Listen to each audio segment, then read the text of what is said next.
So I'm going to bring Autumn up because Autumn, I saw you raise your hand yesterday. And how are you? Hi, I'm good. How are you? I'm good. Tell me what's going on for you. What's going on in your world? What are your questions? What are your thoughts? I have so many. The first one is that I just want to say I'm such a fangirl right now because I love your podcast. I've been listening for like 2 years now. So I'm so excited to be here with you live. I started my podcast in January, so I'm about 8 months in right now. And I'm feeling stuck and I'm also very conflicted. So I kind of have two questions. The first one, I'd love to know, like, how did you decide it was time to change the name of your podcast? And why did you change it? Because I have the name of my podcast. It's called The Edge of Everything Podcast. And I love the name. It's like, it means so much to me. But at the same time, I am a coach and I have a business that is centered around like, entrepreneurship and content creation and personal branding. And I have a really cute idea for a name that I potentially want to change it to, but like, I'm so conflicted because I like both. So I'd love to know like what your thought process was behind changing it. That. Well, first of all, The Edge of Everything is a really cool title. I understand I understand why you're like, oh, but it's good. I also just want to say your vibe is so beautiful and cool. Like you have a really naturally glowy, positive, that's really special. And I just wanted to thank you. That. What is the name you would maybe want to change it to? And is it because you want to potentially change the content and like the angle of what the podcast is about? Tell me more about that. So the name I change it to would be the Soft CEO Podcast. That's kind of like my vision for like my business, being a soft CEO. And I really like the idea of having a community that's centered around that, mission.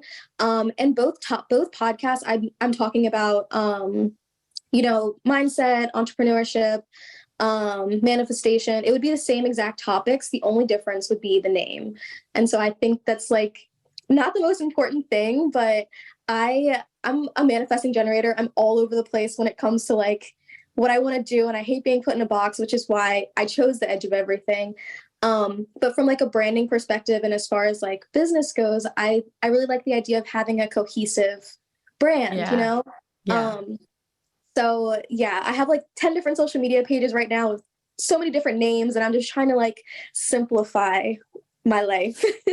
So here's my thought. My thought is that really there is a case to be made for either one. And we'll talk about it for a second, some of my thoughts about that. Ultimately, there are many answers in here, but only one answer in here.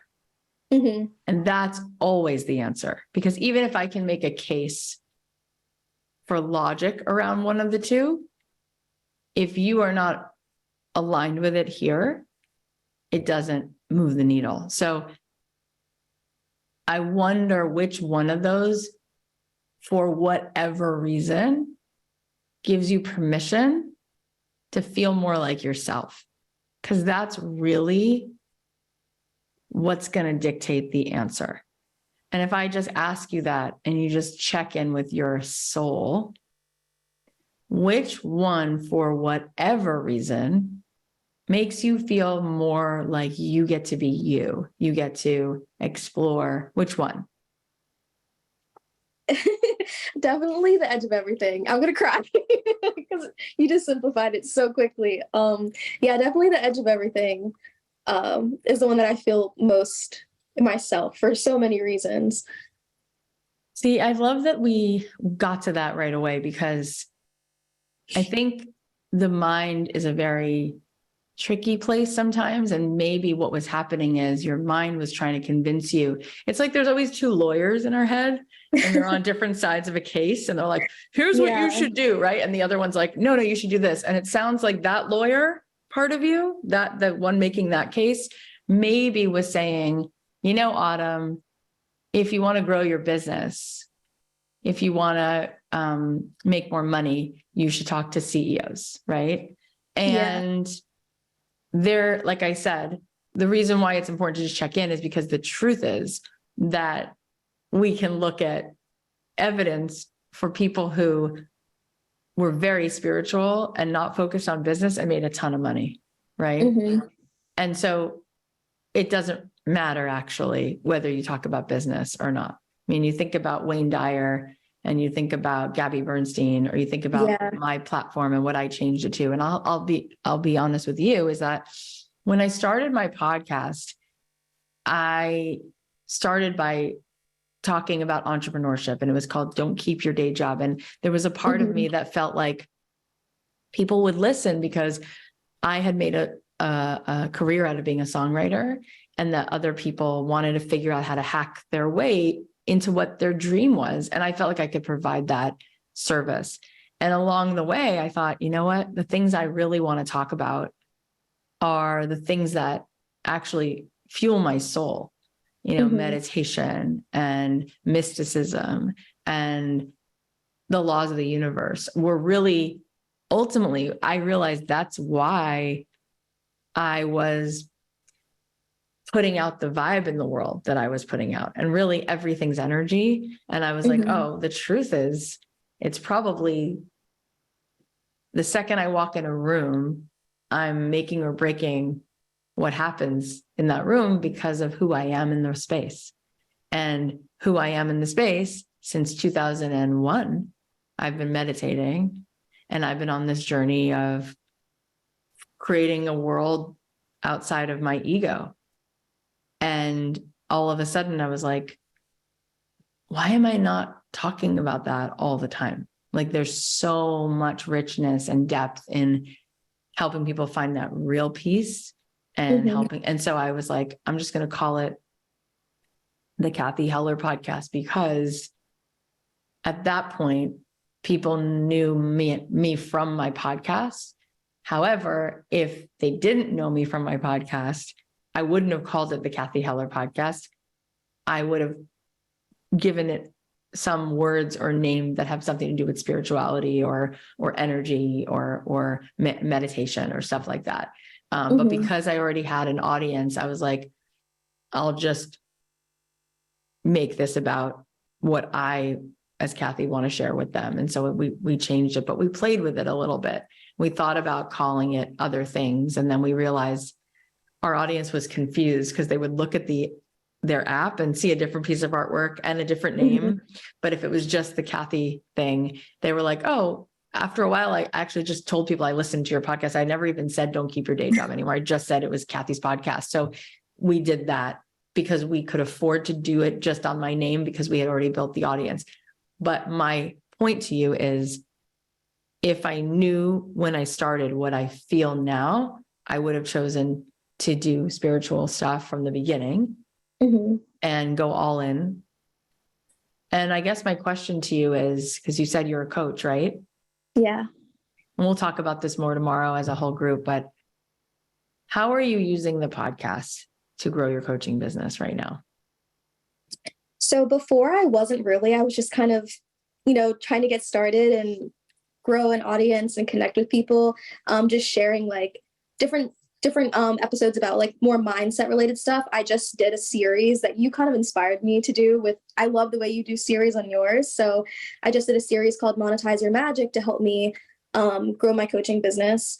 And so I did like the series, and I have an email list that I had built from last year. And so I was doing the podcast series with a little email series. And so that's kind of my vision for using it to grow my business, just having episodes in there where I'm able to teach and educate, because I don't feel aligned with doing it too much on social media. Like, I love to teach, but I don't know, it just doesn't feel right for me to do it on Instagram or TikTok. So my podcast is that, but then as far as like growing my business, but then primarily I love guest episodes and asking questions and doing interviews. So it's like a little mix of both. So I'm trying to have a balance of education, but then also just like, sharing and learning how to use my voice and expressing and all of those things.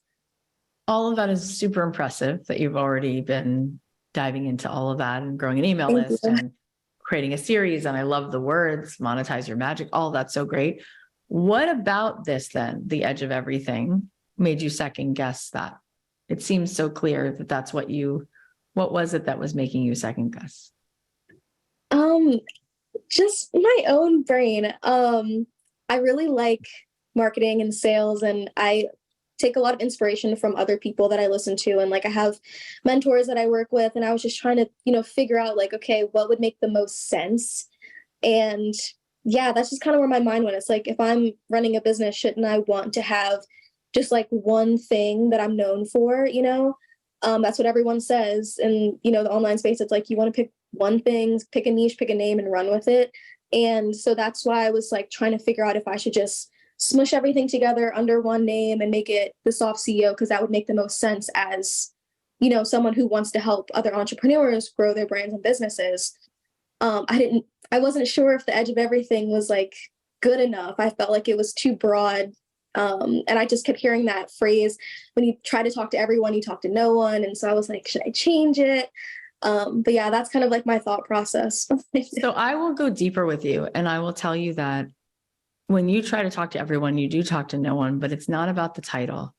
The title feels like it fits you, because the other one, I think you feel limited by that, because you don't only want to talk to CEOs about being a CEO. Yeah, I don't. So what I think you've done is you put yourself in like a double bind, which is you told yourself, wait, I don't want to be talking to everyone and therefore talking to no one. So therefore I need to decide about the title. And then you're like, but I can't. No, the title is okay. And what you're doing is okay. It's actually more than okay. It's aligned with you. Still though, you don't want to talk to everyone, because you would talk to no one, but that's not about your title. Yeah. What it is about is, what is you, specifically you. And so I think a lot of people, and we'll probably talk about this more tomorrow at some point, I have a feeling, because it's so central for us as humans. We tend to talk to everyone because we don't want to be cast aside. We want to belong. But the thing is that the only reason people have an audience is not because they fit in. It's because they stand out. Yeah. And they don't stand out because of the title of their show. They stand out because they allow themselves to be standing out by having a point of view and being, here's a big word. You guys ready for it? Being polarizing. See, here's the thing. If you walk into a room and you make a statement that's true for you, and you spend the whole evening that way, called being authentic, it will be inevitable that one thing that you say, somebody won't like. Most people make a choice between being authentic and belonging, and they choose belonging. So they don't spend an evening being authentic. They might have a moment, but they won't be authentic the whole night. That means they won't stand out because they just fit in. To be a podcaster and grow an audience and have this thing called, I'm not talking to everyone, I'm just talking to, means you let people exit. And that's because you have a point of view. I mean, is it even believable if somebody comes over and they're like, I love every show. I love every politician. I love every country. I love every food. You say to yourself, she's a liar. And then, you know what you say to yourself? She's so insecure and she doesn't want me to know who she is. Because there is no person who loves every food, every movie, every politician. I mean, I hate most politicians, but I hate is a strong word. I don't know any of them. I don't hate any of them, actually. I just don't prefer. I don't prefer it. But my point is, when I am at dinner with someone, there's usually interesting conversation because I'll have a point of view. What I won't say is, it's all good, all of it, every day, everywhere. Like that, there's no reason for me to sit at the table, right? Having a podcast means you have a point of view. So what is it? You got to dig deep, right? I remember, speaking of spirituality, it was like a year in, and I was like, I want to say the word God. Like, I have like a deep relationship with God, but a lot of people don't. They don't like that word. And I understand that. Like Eskimos, and I don't even think that's PC. People who live in Alaska have 70 words for snow. It's not snow. It's always snowing. So it's like sleet, it's sludge, it's right. Really, we all have different words for God, and we really kind of mean the same thing. We mean this higher power, right? Some people call it, in Sanskrit, it's one thing. In Arabic, it's one thing, but it's right. But I was afraid to say my word, which is, I didn't want to offend people. And then I realized this is ridiculous, because that's like me hiding who I am. Like, I'm embarrassed to like, so then I just was like, okay, this is who I am. And then with other things I started to, and when the podcast really started to grow, it was when I was like, here's how I feel about that. Here's how I feel about this. Here's how I feel about that. And then the conversations were like juicy. Like, I'd have people on the show, and then there'd be like a deeper level to the conversation. And it doesn't just sound like mayonnaise all the time and white noise. You know what I mean? So the thing that makes you unique is your unique story. I think one of the things that's unique about my story, I'm just thinking like, what is unique is like, I'm not trying to do the perfect version of things. So there's no like glossy influencer vibes from me. And I think people like that, because they're like, oh, there's a messiness, there's like a rawness, and she's not trying to hide it, and that's part of my story is I'm just kind of doing my best, and my best has to be good enough because it's all I can do. And I'll talk about struggling in my marriage. I'll talk about feeling really, overwhelmed or guilty, or I'll feel about, I'll feel just my own edges of spiritual growth, and I'll talk about it. And people, I think, feel seen by that, because I don't come on with this like annoying, like, okay, guys, I'm so glad you're here. Here's my advice. This is what's true. It's like, I don't think anybody wants that. So I want you to dig deep, because it's not the title. It's what makes you you. Okay. Right? Yeah. And that is actually how people grow an audience, because they're saying something and people know what they mean and they know where they stand.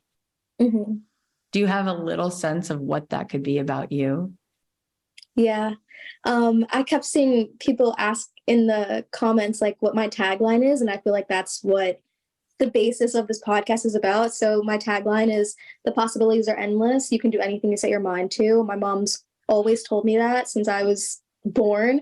And that's what I feel like is what I feel like my message is, and what makes me unique. I've been through so much stuff in my life that just speak to that like, what my mom told me is true. Like, you can do anything you set your mind to. And that's what I really love to talk about, as far as everything goes under the umbrellas of like mindset, manifestation, entrepreneurship. Like, I just want to help people understand that they can do anything they set their minds to, because that's how I've been able to get to where I am right now in my life. But we have to go deeper than that, because most people, when you say you can do anything you set your mind to, they think to themselves, she doesn't know me. Yeah.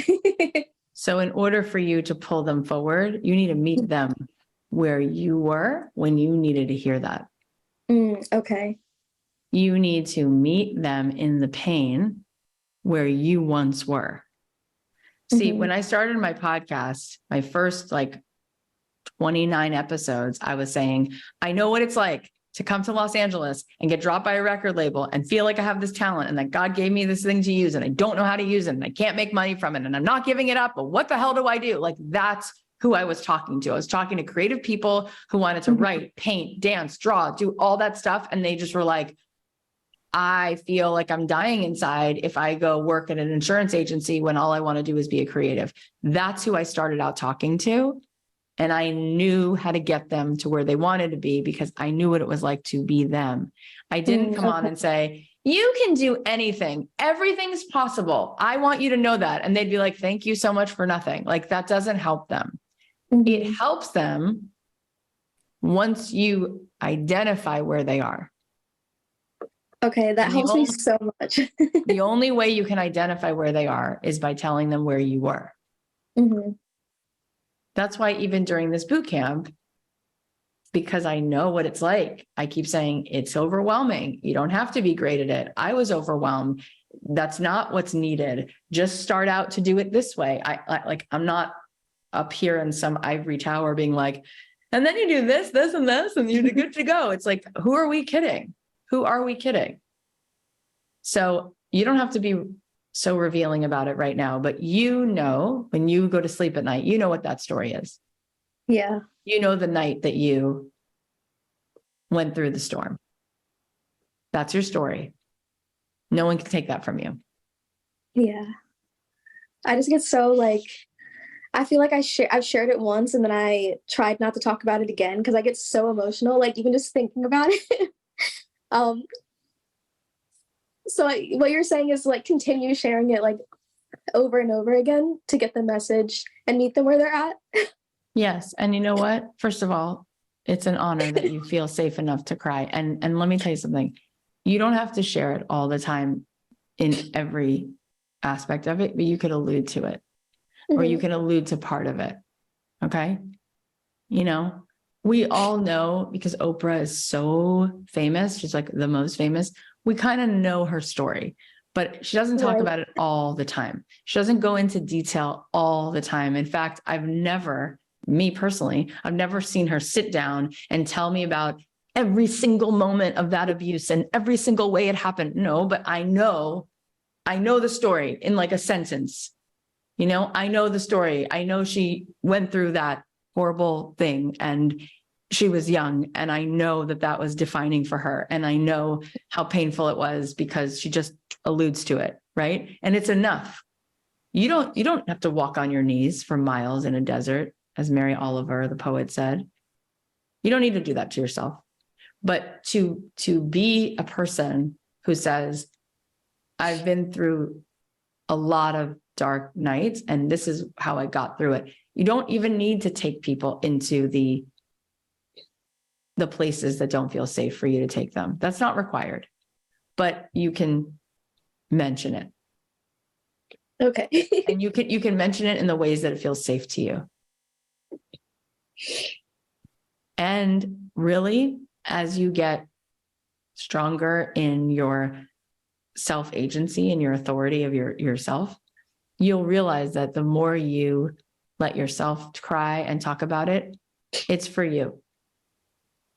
It's for you to not resist it, to not feel like you have to be someone wants you to be. You can just be yourself, and that you'll be loved. Because the truth is, as sad as it is, everybody on this Zoom call has their version of that. Yeah. You know, everybody on this Zoom call by the age of like 10, something broke their heart. That's a fact. It could have been a parent who was just never home. It could have been abuse. It could have been divorce. It could have been neglect. It could have been lots of, money issues. It could have been betrayal of somebody. I mean, there is just a lot. Okay. So we all have that in common, and we're all walking each other home. That's what we're doing. And the way that we build this deep, deep connection is by being willing to go first. Mm-hmm. And you're doing great. You're doing it right now in front of a bunch of people that you don't know. Thank you. And everybody loves you. Look at the love you're getting right now. Look at the love you're getting. Yeah. You don't even have to earn this love. You didn't have to do anything to convince people to be loving to you. This, by the way, is the magic of humanity. Look, this is exactly my proof of what I'm saying about podcasting. You go first, and people are built like this. Not every person, but your people are built like that. And then they immediately love you. And that's what I found in having a podcast, is I could tell my story about my mom being suicidal. I could tell my story about my dad leaving when I was young. I could tell my story about infertility. I could tell my story about having a baby who died of trisomy 18. And people cried with me.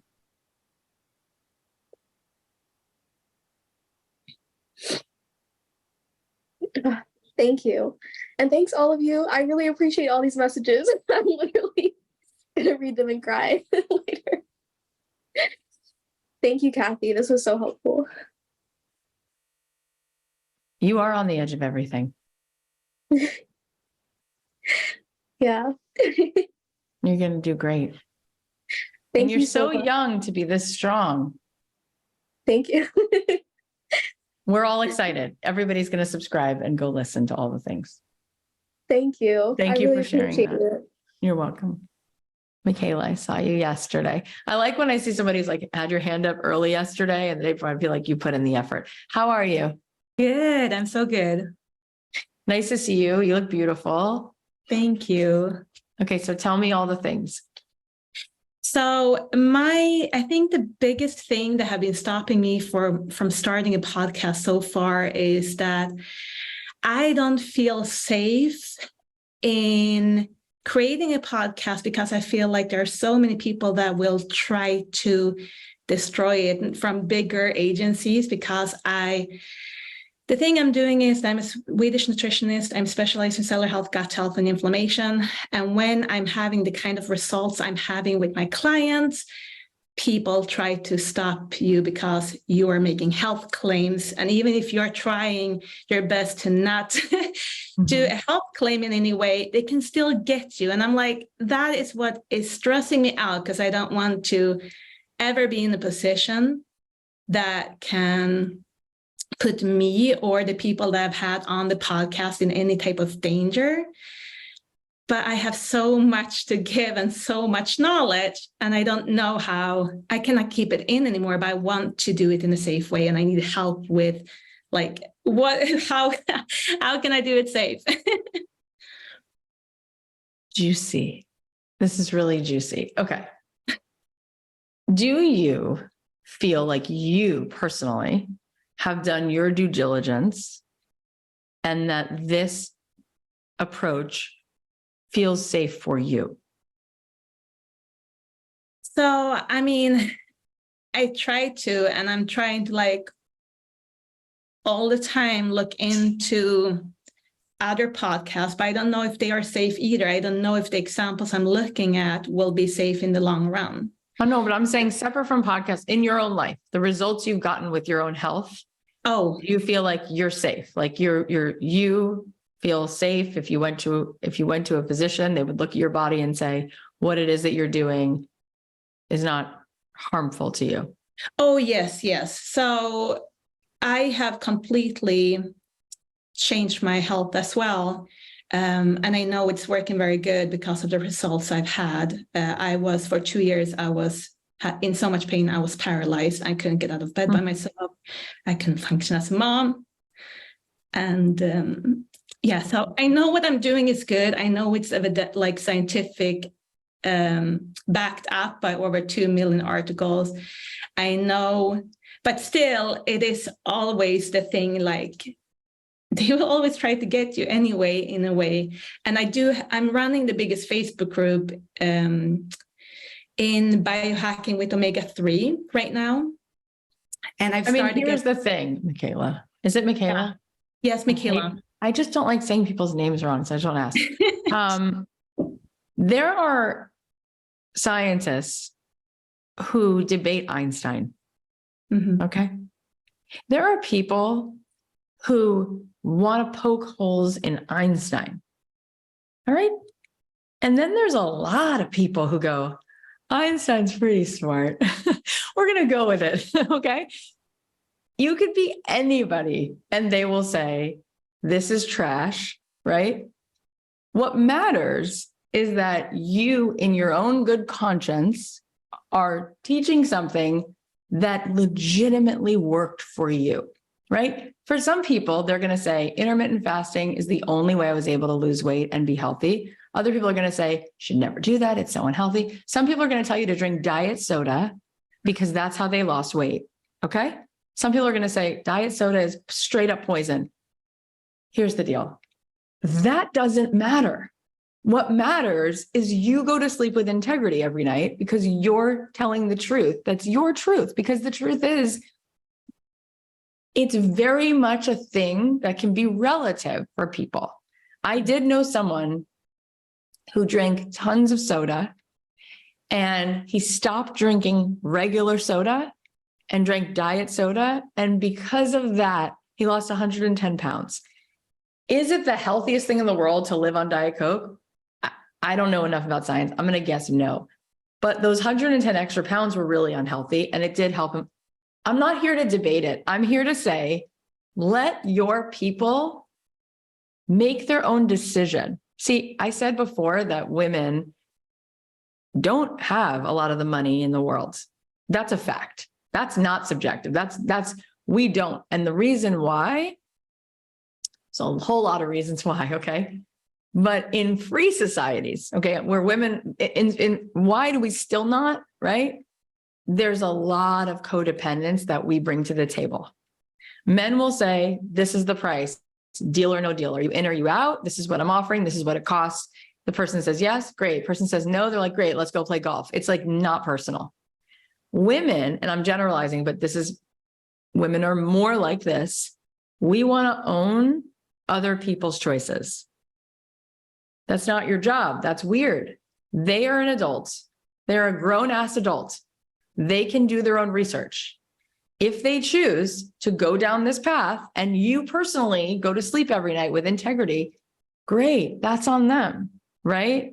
There will always be people, no matter what you do, there will be people who will poke holes in what you're doing. I mean, I know people who come after me and say, it's too positive that it's fake. Like, the only real way a person can get help is by dealing with trauma, from a psychiatrist, or people have all different beliefs about things, right? Okay.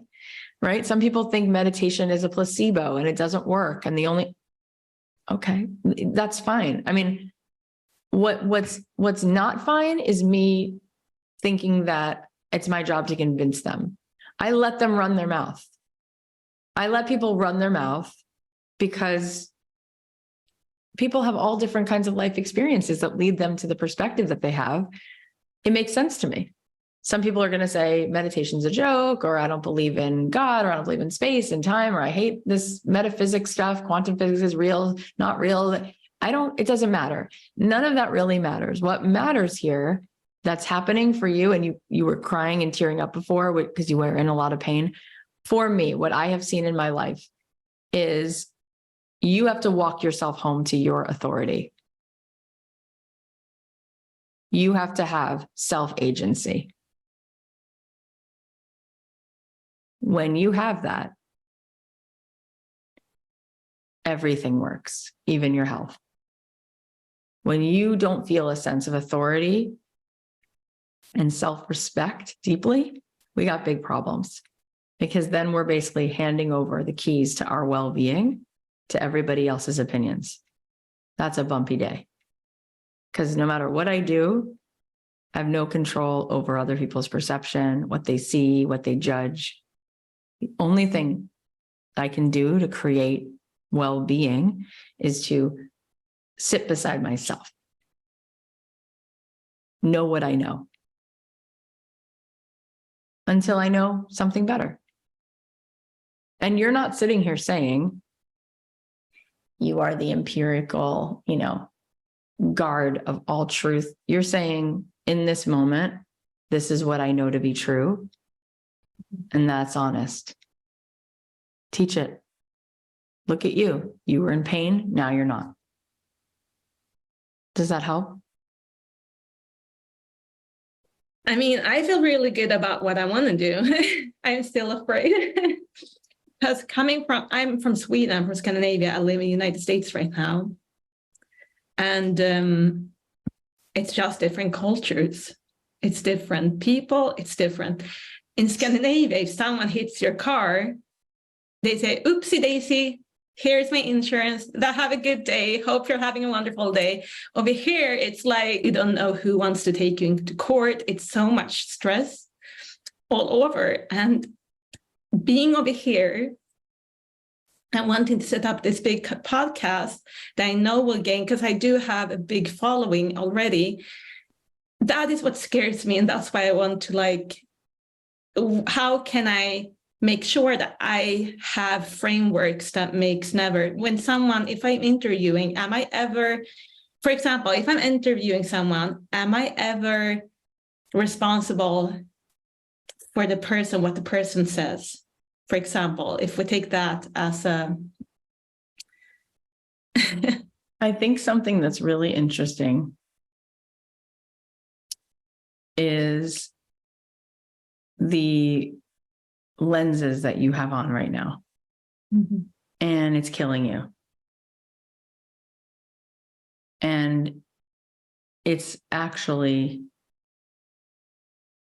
made up, because all of us, the reality that we believe we're just straight up observing, Mm-hmm. that's not true. We're creating the reality that we're observing because of how we're perceiving it. If I took a picture with this is my iPhone. Look what my kids do to my phone. It's pretty cute. If I take a picture with this, what sees better, this or this? What lens, what has a better view of the world? These eyes or this camera? The camera probably have better, I don't know the question answer for that. The camera, you know why? The camera doesn't have a cognitive bias. It just sees what's actually there. Yeah. Right? You could have 3 people sitting on a park bench in New York City, in Central Park. Are they looking at the same park?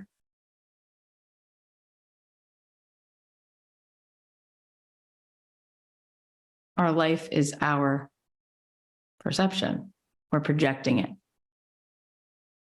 And then we get back what we project. So somebody's sitting there and they might go, oh my God, I love New York City and it's so romantic. And it reminds me of these like Ron Howard movies or Nora Ephron, or I love it. I love the mix of people. Somebody else is going to say, oh my God, it's so dirty. And I feel like I can't get away from the noise still. And somebody else is going to say, oh my God, I just lost the love of my life. And I can't even see the park right now. I'm just flooded, right? So what you just said, that you just told me is true, is a belief.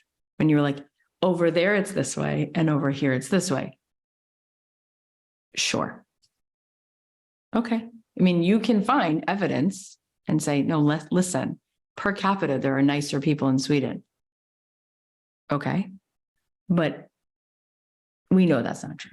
Because here's the deal. Every human being is as nice as where their perception is in the moment. So it actually has nothing to do with the geography. It doesn't. It's the person in that moment and how available they are to be present, how grateful they are. There's no way you and I can say, no one in this country is present and grateful. Right? Makes you laugh. And there's no way you could say everybody in Sweden right now, if I just had the whole country stand still and we checked in with every person there, they're all grateful and kind. No one's having a temper with their wife. No one's snapping at their assistant. They're all kind. Every human being, right? This is Viktor Frankl, Man's Search for Meaning, coming out of a concentration camp, right? He's like, moment by moment, people have a choice. Are they in fear or are they in love? Are they in open or are they closed? You are afraid of moving forward because you perceive that the world around you is not safe. That is hard. The world is what you want to see that it is. And you could turn that around and say, oh my God, I didn't know who Cathy Heller was 10 seconds ago. She lives in the United States. She seems really kind. And I met these people on a Zoom call who I didn't know, and they were all like in that same flow, and everybody was like available for like real conversations, and people were deep and kind, and a lot of them live here. So, maybe that's evidence. And then maybe I can go out today and I can find evidence that everywhere I go in the world, I can find people who are kind. You know, I've lived around the world. I lived in Spain for a year of college. I lived in Jerusalem for 3 years. I went to school at Florida State, so in Tallahassee in the South. I've lived in California now for 20 years. I lived in Florida. I've lived in Boston, and I meet the exact same vibration everywhere I go. Some people are hard to be around. Some people are amazing. It has nothing to do with their religion. No, and I hope you understand that there is a lot of amazing people here. It's the laws regarding, because we don't have a suing system in Scandinavia, and it's not understanding that system. Yeah, but that's only, again, you're focused on it so much. I know, because I've had people that's always warning me. Well, those are those people. And other people are not worried about it. It is easy to get sued no matter what you do. And I wouldn't focus on it. I would do my best and know that there's a system for that. If ever that happens, you'll deal with it and you'll be okay. And there's a way you can set up your business so that your whole life is not exposed, that it's just your LLC that would be sued. Like, people have been there before you and figured this out. Yeah. You're going to be okay. Okay. Okay. It's about watching what happens when you start to go into fight or flight, and how quickly everything shuts down. Right? Yeah. Keep it going, keep it flowing, keep yourself open. And along the way, you'll get all the legal advice you need. You'll be double protected in every way. And if and when that happens, people have already figured out for a way for you to deal with that. But you can't control that.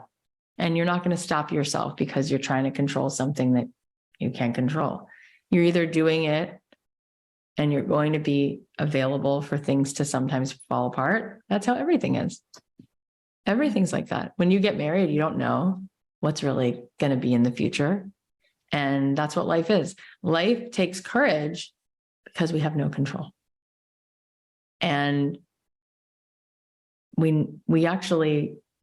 want it that way. You really wouldn't enjoy or find it satisfying to live in a life where somebody guarantees you of everything, because then you would have no risk, no courage, and then you wouldn't grow from it. So this is the next step.